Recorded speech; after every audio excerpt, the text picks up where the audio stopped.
name's Ollie Spain from Perspective Pictures, and welcome to the behind the scenes.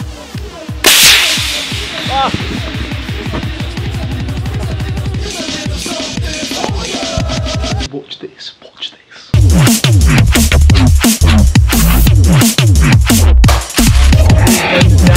Unbelievable!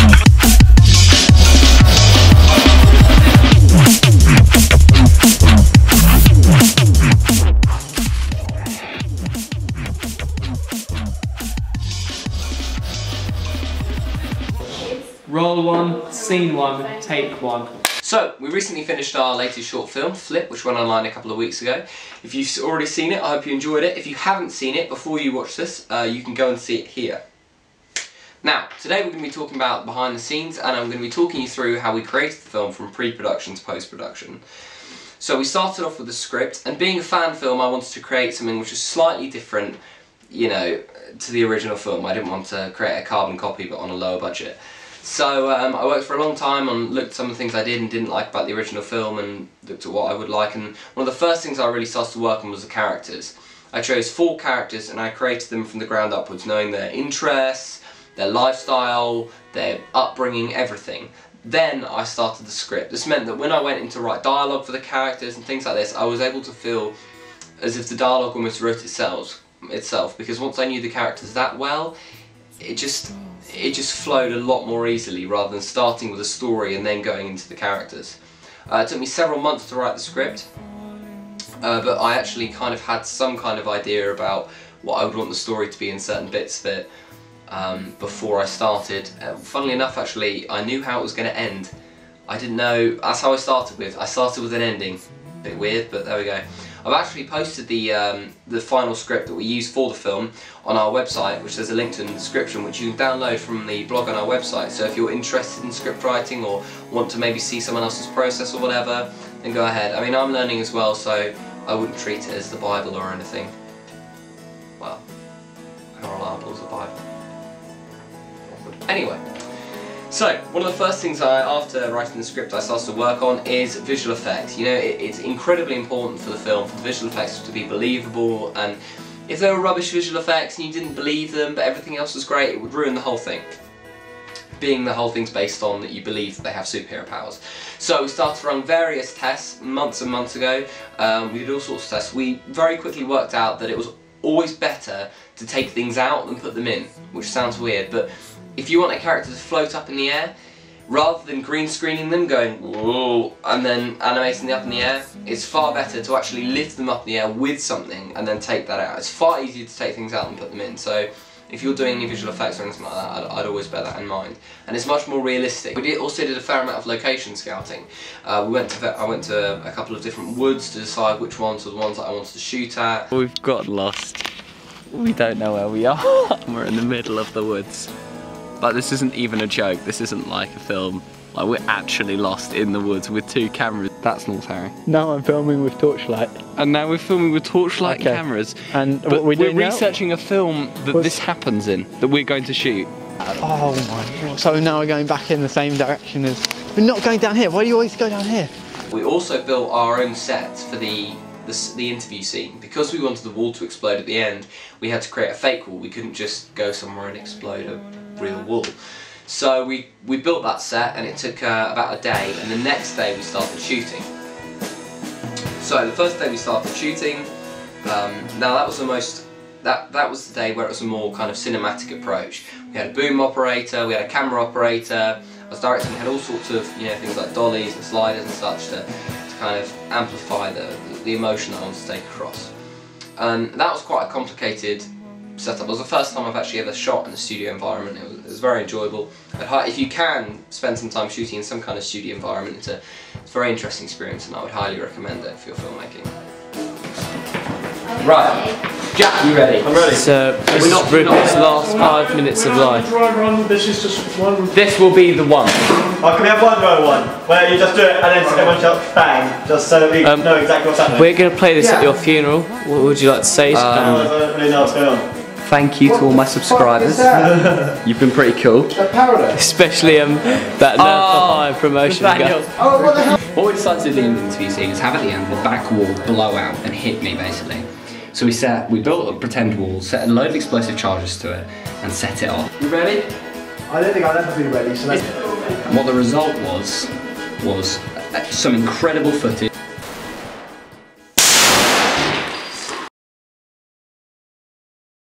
And this.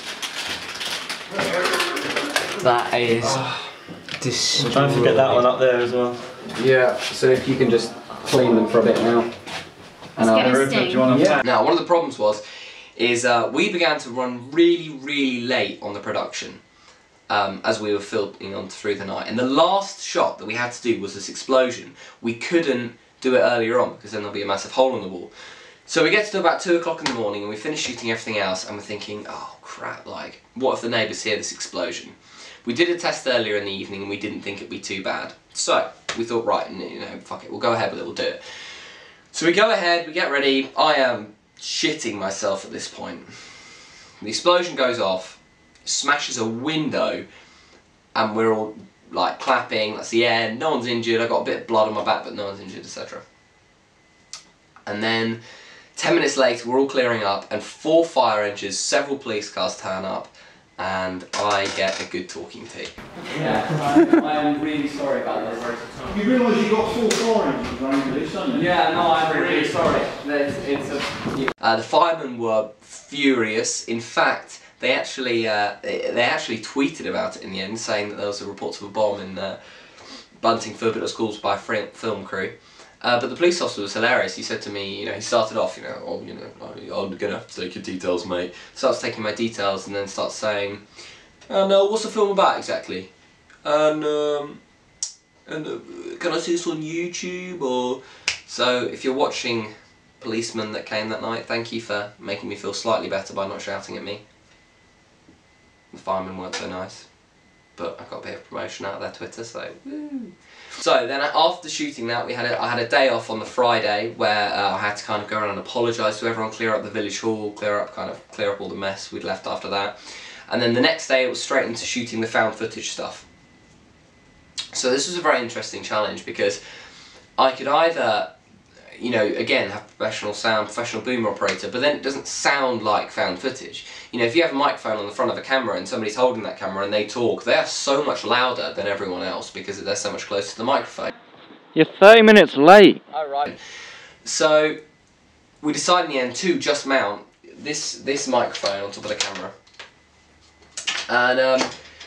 and just go with that and see kind of how that sounded, and it sounded like found footage. One of the only problems with it was that when there was a section when some of the characters run, then it kind of wobbles around and makes a really nasty, horrible noise, which is unfortunate, but you know, what can we do? So, the first scene we shot, the found footage, on the Saturday morning, we went to a scrapyard in Hoddesdon, which were very kind to have let us use the location, and we filmed the flying scenes and the car explosion. There you go. Tom's descent. So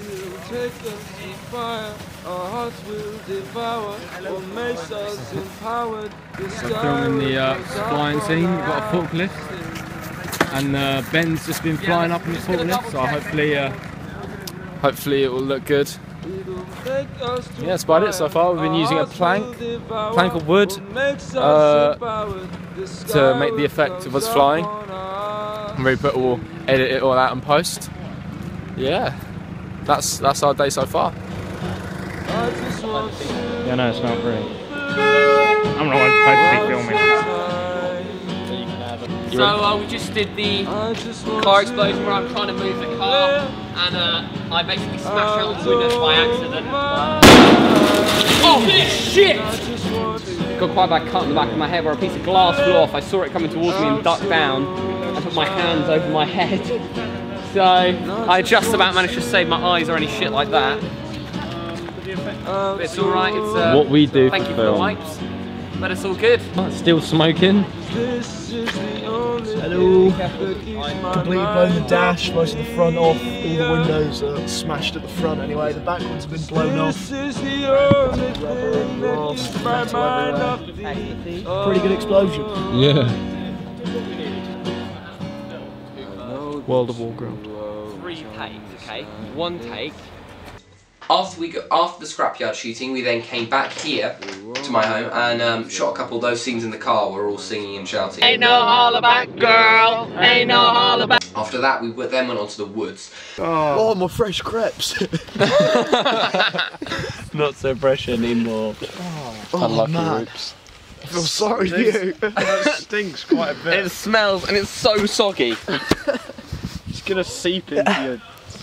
Now the woods was a good evening, but we had very little to shoot. I think we had 2 scenes to shoot. You ready?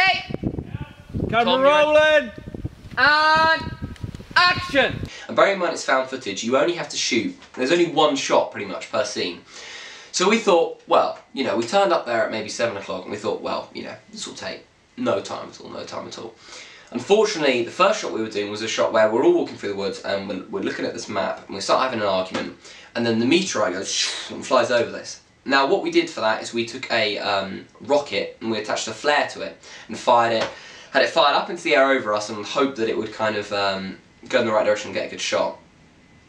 Now this took ages because it was incredibly difficult for poor our pyrotechnician to get the trajectory right. You know, it was a very awkward thing for me to have asked of him, so that took a lot of time. But we got there in the end, and the footage out of it, I was really pleased. It looks great. It was so much nicer than doing it visual effects. It's nice to do the meteor for practical, for real. So the other shot we had to do was a shot where we had all of the characters running towards this big glowing hole in the ground that would explode and kick out all this dust.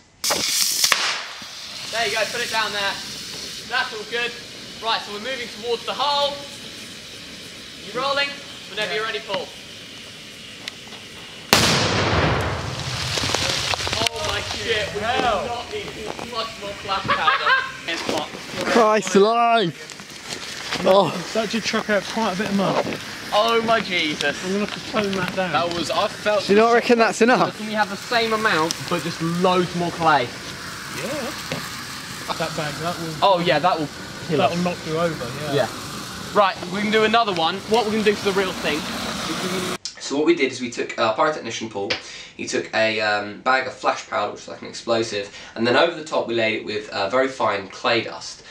A huge amount of it, like a massive pile of it, so that when the explosion went off it would fire the clay into the air. Now in terms of the actual glowing of the hole, all we did was we stuck a load of like flares in the ground. And because it's such a bright contrast to the dark, the camera can't pick up the individual flares. All it sees is like this bright light. So it made a fantastic effect. Okay, here it comes. Start rolling, everyone! Camera rolling! 1, 2. We're looking okay there? Yep, we're good. Heading! And... Action! What the hell is it? Whoa! Oh my god! Oh my god! Be careful, it might be dangerous. Where do you think it came from? Is everyone okay? Let's do one more towards it.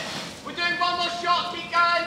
Now on top of the explosion, what I did is I added an effect in After Effects, which was like a shockwave, which was, I thought, with the practical and visual effects combined, I thought it was a really, really good shot. And our sound guy, Ben Herod, who helped us with all the audio on Flip, and the Fallen a bit. Anyway, on Flip, he took the explosion sound, he amplified it, and he made it more bassy, and made it more like a sound. Bang. And again, having the practical bang in the environment and the low pitch bang made it sound, to me, very, very realistic when we were watching it in the cinema setup. So I would always recommend, if you can, to mix practical and visual effects.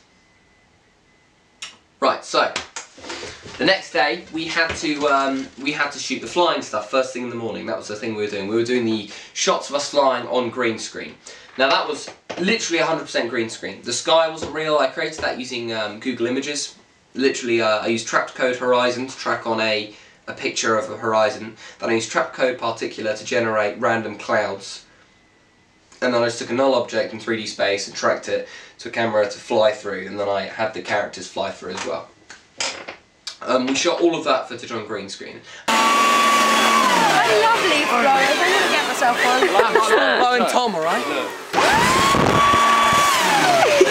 It's so cold. Right, okay. This is pretty much all on his legs, okay? So everyone come round to the side. Right, one of you, Sam, you can get this one, and you can kind of duck underneath. And get it like right underneath him. Right, and his... 2, 3, hop! Yeah. Go on, Garfield, let's go get Charlie then. Go get Charlie. But it's right on my spine, so it'll be right. Just sting a little bit. My classic saying. We're right. We'll be fine. We're right now. Just stand about a foot in front of this explosion, we'll be fine.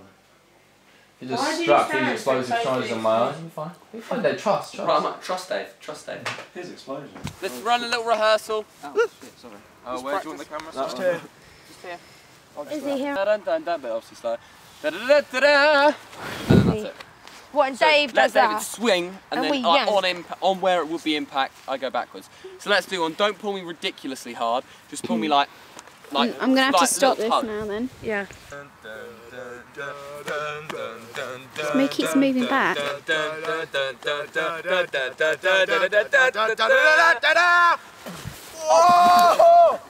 anticipate it. Well, I am anticipating. I'm anticipating him hitting me. Oh, okay. Yeah, if you pull me as hard as you can, I'm gonna make some distance. Let's go then. That was just a young. That was just... We had a bit of a hitch. We were waiting for a friend of mine to arrive to shoot the green screen stuff, and on his way, the night before, he joked about, oh, I'm going to be late on purpose. I'm going to be late on purpose. And on the morning, he's really late. And I'm like, God, where is he? You know, like this isn't. We're going to be late. We're not going to get all of. We've got a lot to shoot today. We're not going to get it all done. And he calls me, and he's crashed his motorbike on the way to my house. So that was a bit of a disaster. We had to go and collect him.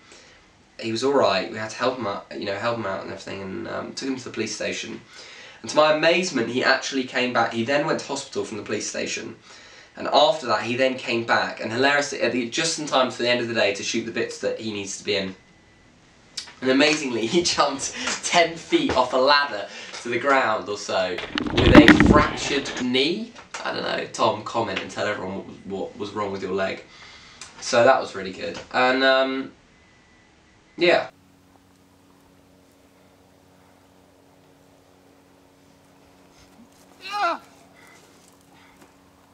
Such a dick. This world is full of arseholes. Oh look, and there he goes. Oh, I didn't cry that time. It was a really interesting process. I hope you've enjoyed the behind the scenes. If you've got any questions on the production, feel free to leave them in the comments below. And what I'm going to leave you with is a couple of, I don't know, bloopers from the process. But more importantly, what I would call probably the most awkward fist bump in the world. Okay. Thanks for watching. I just want to live out of my life. I just want to live out of my life. I just want to live That's why I should spank her. out of my life.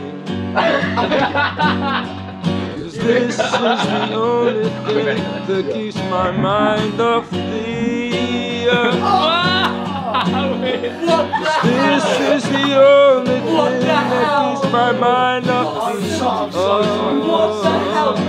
You felt perfect. I know that you are. I gotta take a picture of you with it and start for Instagram.